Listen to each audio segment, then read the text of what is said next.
every man, every woman, every young person in this congregation, I need you to be a warrior for God.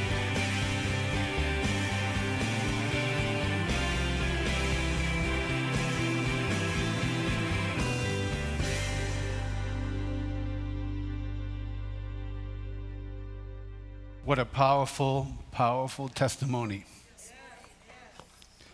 To be able to have that be our story. To be able to sing to God that we are His children. And that we're no longer slaves. You know, one of the benefits of being a child of God is that you have heaven open to you. Because He is your dad. We have a Father in heaven who loves us. And the Father in heaven who loves us gives us gifts. Does He not? And so you have here a fairly large gift. Right? Not unlike what you would see during the holidays under somebody's tree. Or somebody that exchanges a gift to a loved one.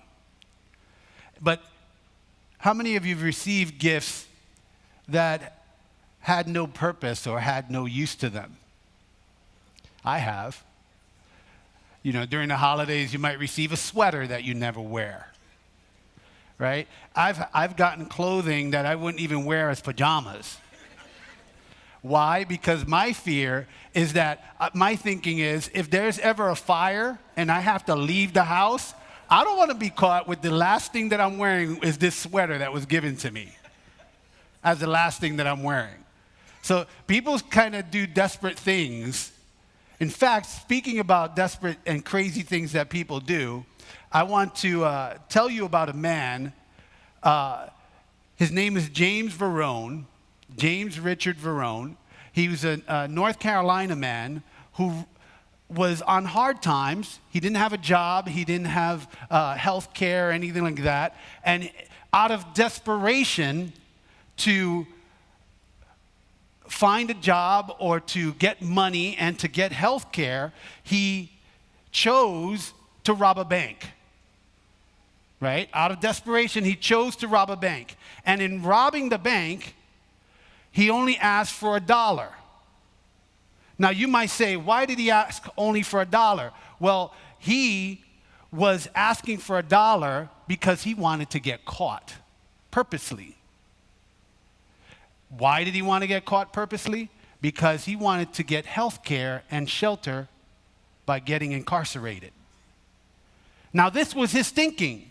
His thinking was, I'll go to jail and I will receive health care and shelter while I'm there.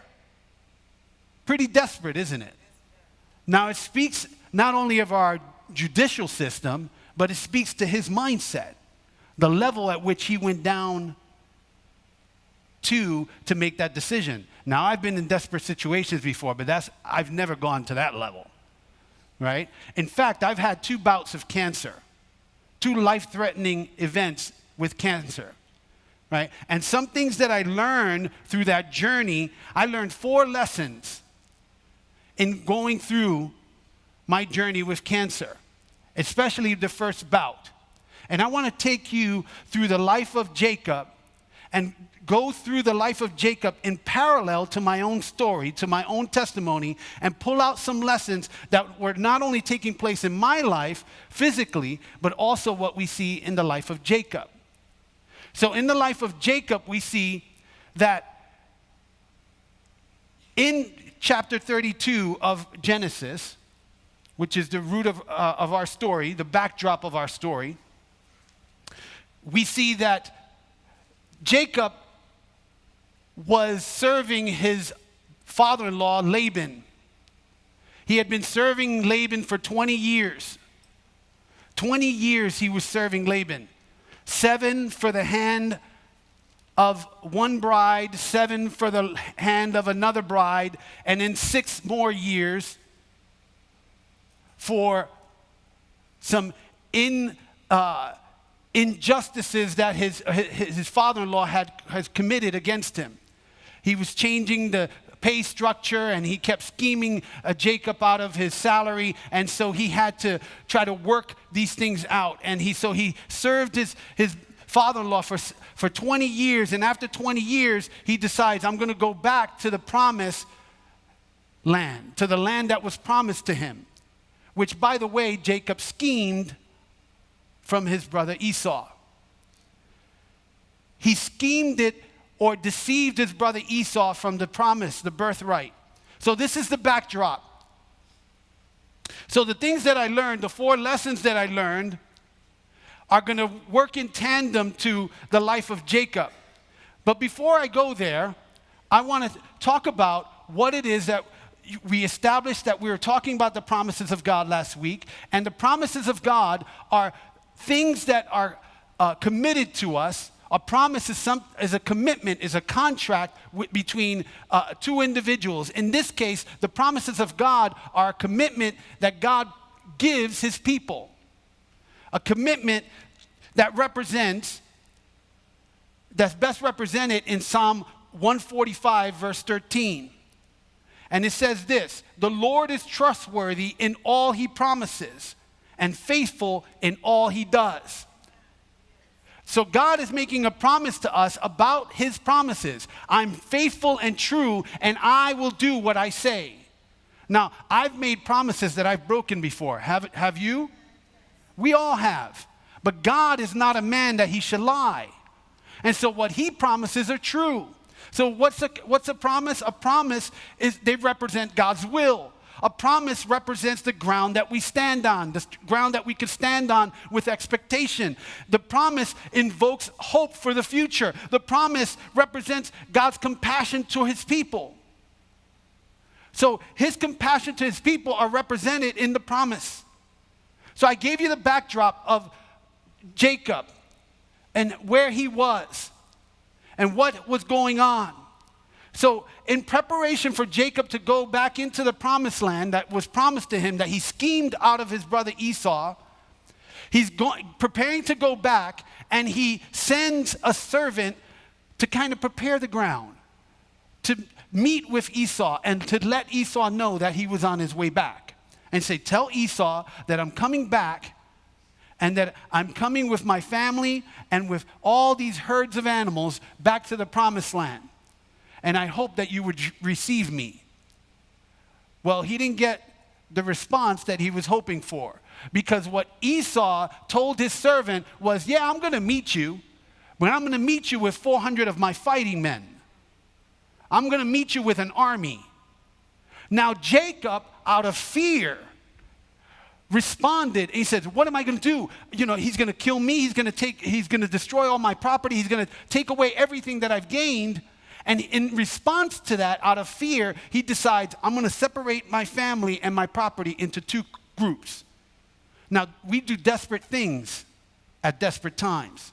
Now, just imagine this thinking. He has to choose who he wants part of the family to die first.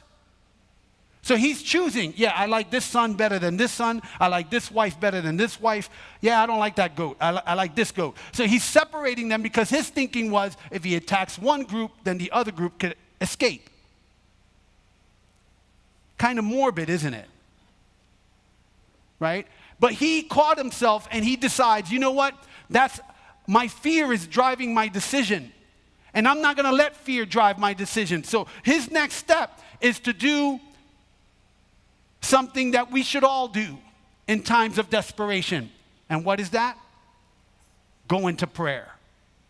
And this is where we find the first of the 4 lessons. So how do you stand on the promises of God?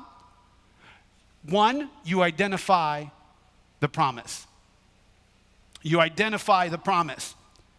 In prayer, in verse 9 of chapter 32 of Genesis, it says, then Jacob prayed, O God of my father Abraham, God of my father Isaac, O Lord, who said to me, go back to your country and your relatives, and I will make you prosper.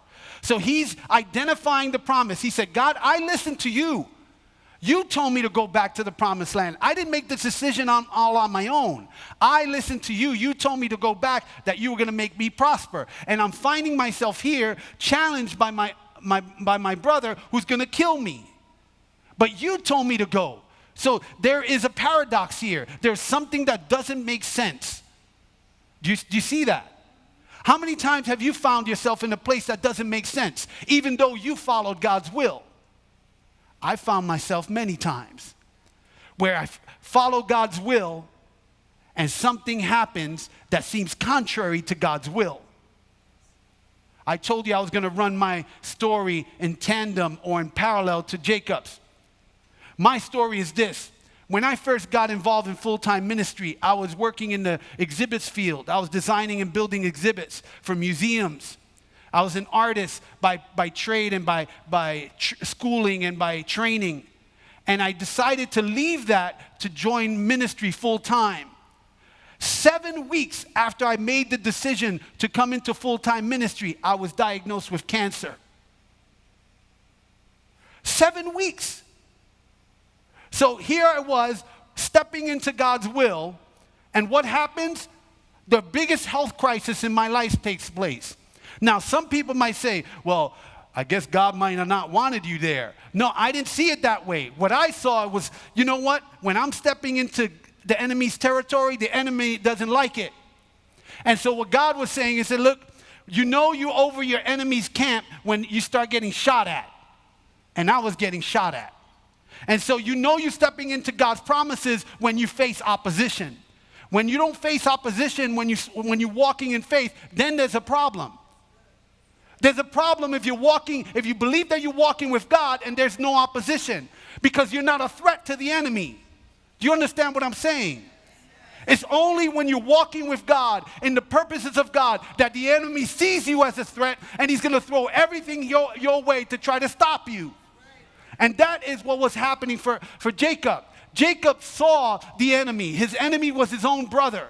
And he went to prayer and he said, God, I'm going to call out, I'm going to identify the promise. And he said in verse 12 of chapter 32, but you have said, I will surely make you prosper, and I will make your descendants like the sand of the sea, which cannot be counted. He's saying to God, I didn't say this, you said this. I didn't say this. I'm just repeating, God, what you said to my grandfather Abraham and what you said to my father Isaac. I'm Jacob, and I'm the descendants of these men that you spoke to, and I'm going to identify this promise for myself. You said this. So the first thing that you learn when you're going through a desperate situation is to identify the promise. Identify it. Stand on it. Jacob prayed when it didn't make sense. I prayed when it didn't make sense. When I got news of my cancer, of the cancer that I was dealing with, now this thing hit me like a Mack truck. I was perfectly healthy 1 minute. And after a dentist appointment, I wouldn't stop bleeding. I was hemorrhaging all night long. I went to the doctor and they told me, Marco, you have promyelocytic leukemia. And if you could survive the next 2 weeks, I wouldn't give you 100% chance of survival, but your chances of survival are higher. So my situation wasn't very good.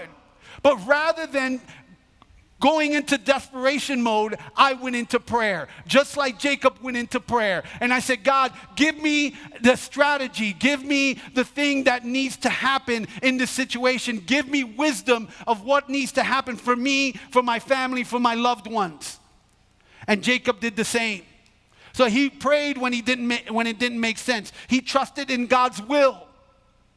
He understood that in the midst of trial, in the midst of this tribulation, that he needed to trust in God's will. He claimed the promise for himself. He made it known to himself. This is my promise. This is not anyone else's promise. I'm going to stand on this promise. This is my promise.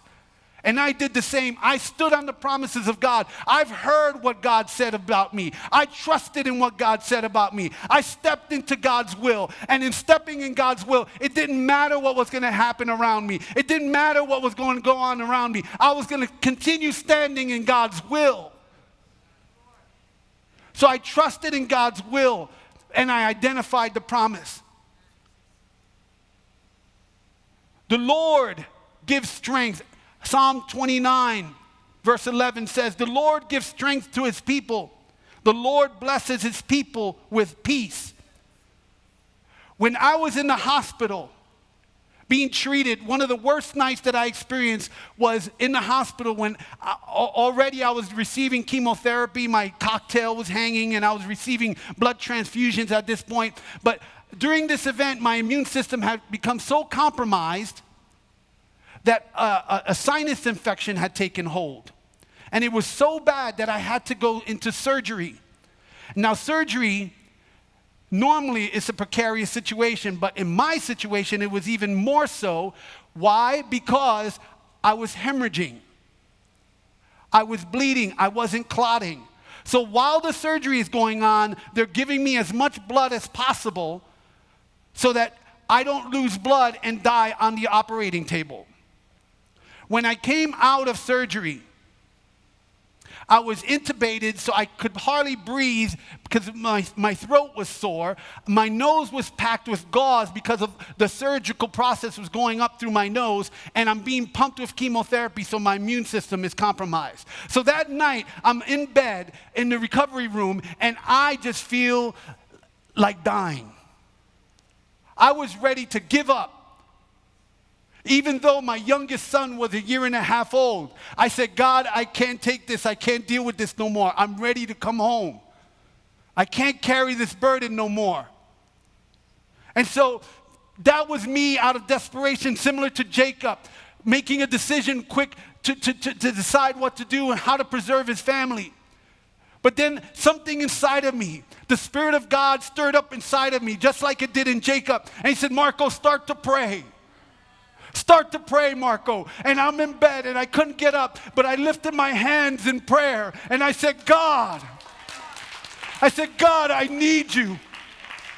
And I'm going to hold on to the promise of God. I'm going to hold on. I'm going to open the gift. And the Lord gives strength to his people, and the Lord blesses his people with peace. Psalm 29, verse 11. That was my promise that I hung on to. I hung on to that promise, and I didn't feel the pain go away. I didn't feel the situation change. What I felt was an overwhelming peace come upon me. What I felt was God's calming spirit come upon me.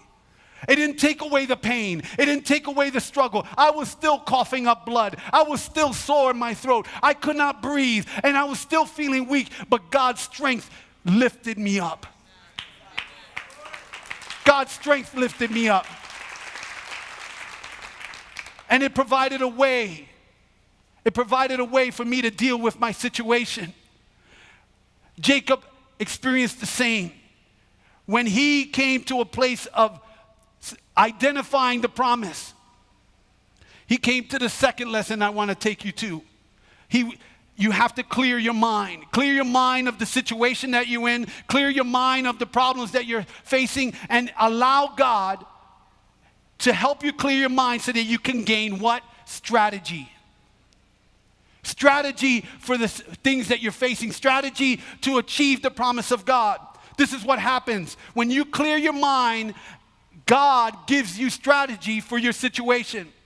We see in verse 13, it says, he spent the night there. From what he had with him, he selected a gift. Now, you have to understand, chronologically, he goes into prayer.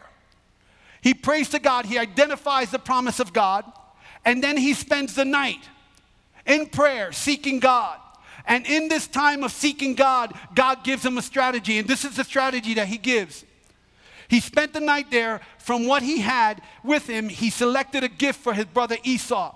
He selected rams and camels and donkeys and cows, and he put them in care of his servants, each herd by itself. So what he was saying was, my servants, listen, I'm going to call the servant Bob.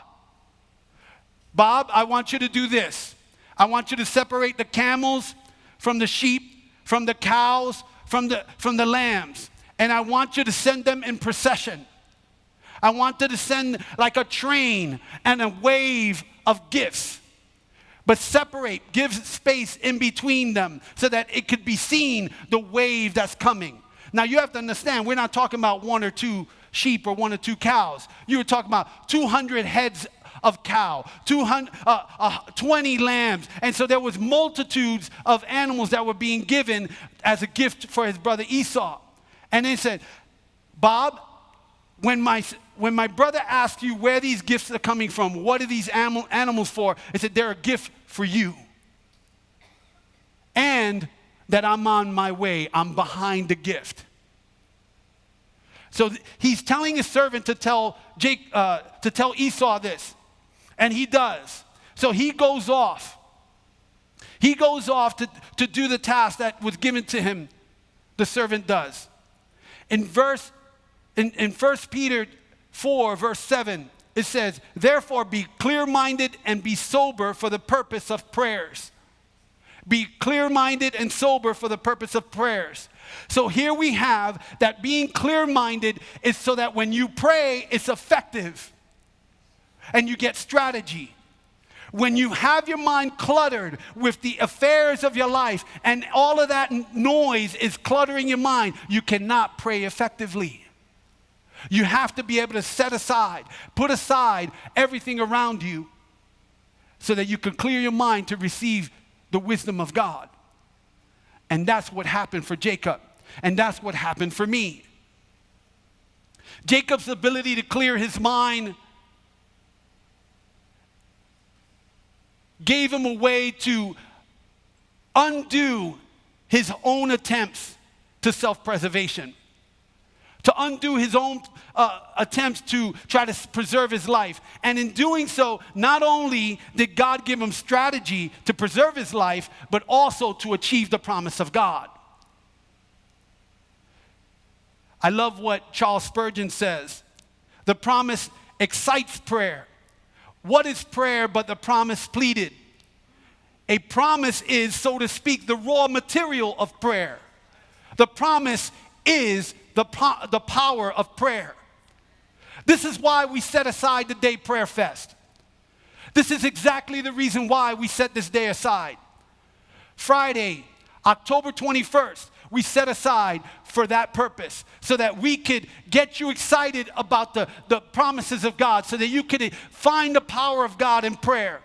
We're going to be calling a 3-day fast leading up to Prayer Fest. And we want you to join the church in doing so that you can feel the promises of God and you can excite yourself in the power of prayer. If you need to schedule that time, if you need to call your employer tomorrow and tell them, I'm taking the day off, do it. Don't hesitate. Because that Friday, October 21st, you don't want to miss it.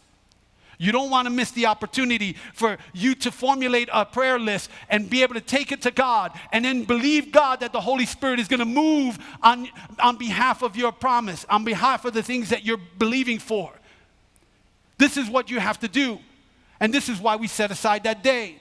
So I gave you two lessons so far. Identify your gift or identify the promise and then clear your mind.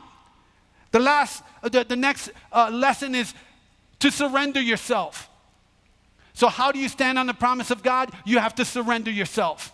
You have to let go of your own ideas, your own concoctions, your own dreams, your own hopes. You let them go and you put your hope in God. And you know what God does? God gives you the desires of your heart. He gives you the very thing that you're letting go. Because you let them go and you're willing to let them go on his behalf, what he does, he said, it's like a poker game. He said, not only do I see you, but I raise you. Do you see that? So God says, not only do I see what you're giving in, but I'm going to raise what you're giving in. I'm going to raise the ante, so to speak. I'm going to give you more than what you're giving up. That's the promise of God. And this is what Jacob happened. This is how he surrendered himself. That night, Jacob got up and took his 2 wives and his 2 female servants and his 11 sons and crossed the ford of Jabbok. After he had sent them across with all of his possessions, Jacob was left alone. So the ford of Jacob was a tributary that connected to the river Jordan. Now, we all know what happens in Jordan. That's where Jesus got baptized. So this is a connecting river, and the meaning of Jacob means to pour out or to empty oneself. So after he crossed Jabbok, he gave up all his possessions and let them go, and then he happens to start wrestling with God at that point. So after he crosses, he lets go of all of his possessions and he finds himself alone, and at that point is when he starts wrestling with God. So when you surrender yourself to God, that's the point of wrestling. That's the point when you have nothing to lose at that point. He had nothing to lose. All he had was to gain. Why? Because he was in the very presence of God. And when you're in the presence of God, you better hang on to him, because that's all you got left. When you let go of everything that you got and you got God, you better hang on for dear life. And that's what Jacob was doing. And that's what I did that night when I was in the hospital. I hung on for dear life. I said, God, this is what you promised me. You promised me strength and peace. And this is what I'm demanding, that you would just give me strength and peace in this time. I don't even ask for healing. What I ask is for peace in the storm. What I ask for is for strength when I am weak. Now, he may not take away your pain. He may not take away your struggle, but he'll give you peace. And he does it for the purpose of building character in you. He does it for the purpose of becoming something that you couldn't have been otherwise. When the man saw, it talks about the man that was wrestling with him. When the man saw that he could not overpower him, he touched the socket of Jacob's hip. And he wrenched it. That means he permanently threw Jacob's hip out. But that didn't stop Jacob. He kept on wrestling. And he says, I'm not going to let you go until you bless me. Until you bless me, I'm not going to let you go. And so the man changes Jacob's name from Jacob to Israel. And he changed the way he walked after that. Are you hearing me? He changed the way he walked. So after he surrendered himself to God, which is our third lesson, what he had to do after that was the fourth lesson that we learned. He had to keep on living. He had to keep on living. So he had to identify the promise. He had to clear his mind to get the mind of God. He had to surrender himself, and now he had to keep on living. Living broken. Living a broken life for God. And you know what the benefits are for living a broken life for God? I'll tell you, because it happened, and we see it in Genesis 33. When he finally meets Esau and encounters Esau, after he got the strategy of how to approach Esau with the procession of animals, with the spacing in between all the flocks of animals, Esau sees his brother limping.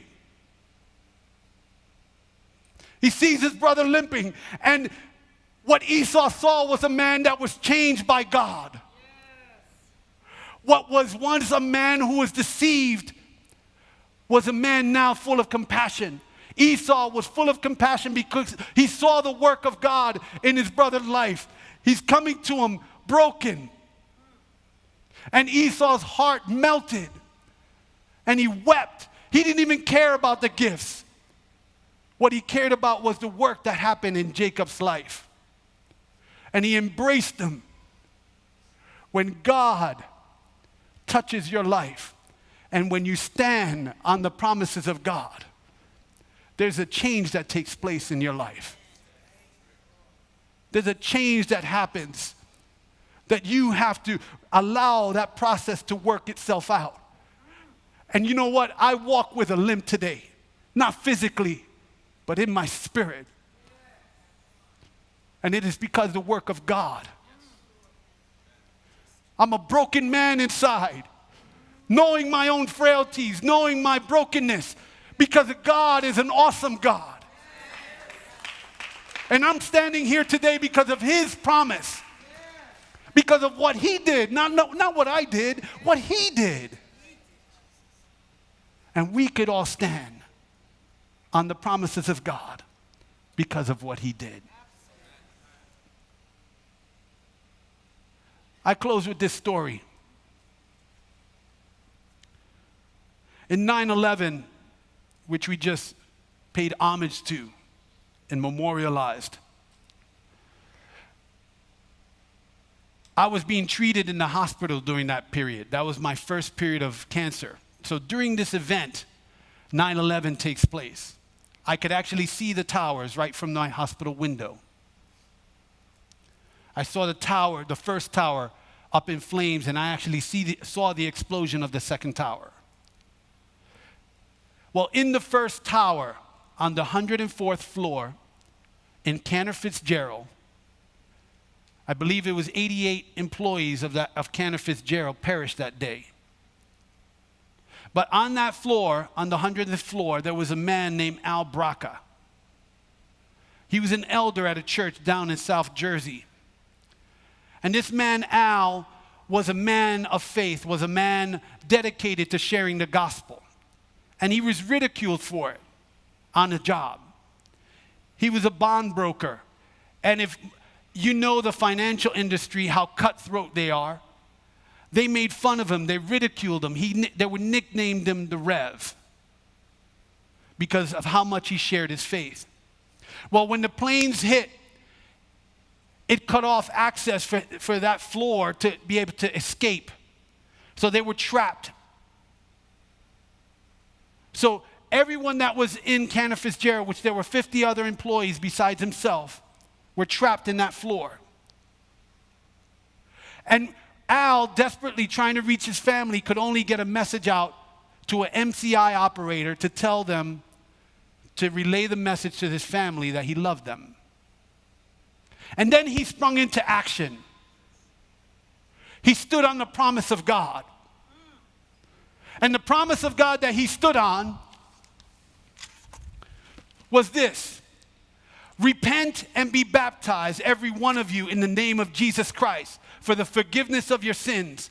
The promise is for you and your children, Acts 2:38 and 39. He stood on that promise, and he formed a prayer group with the 50 employees that were there.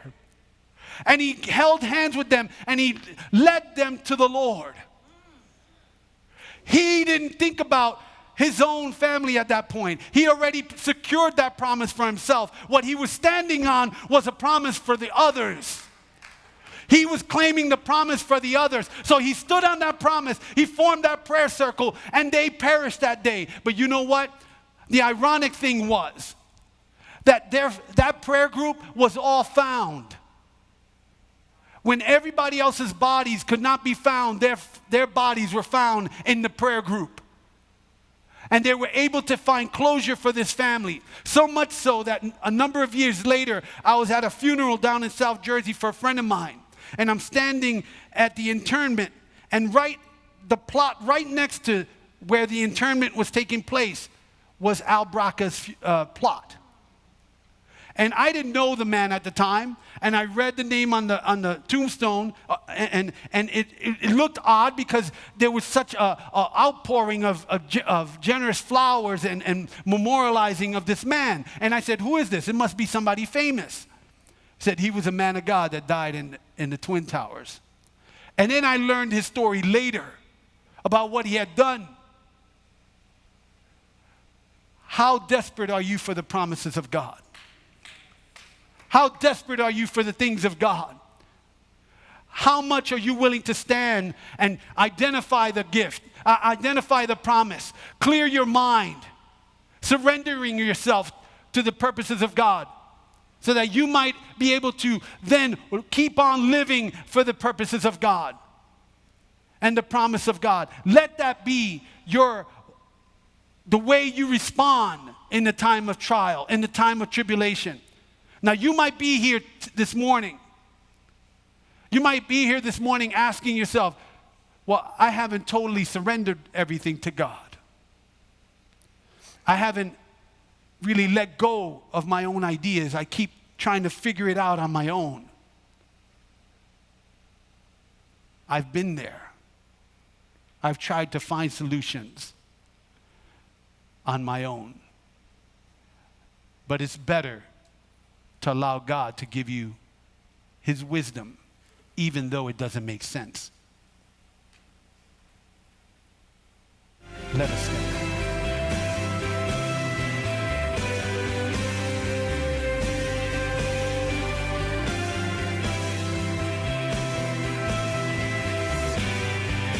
Calling every man, every woman, every young person in this congregation. I need you to be a warrior for God.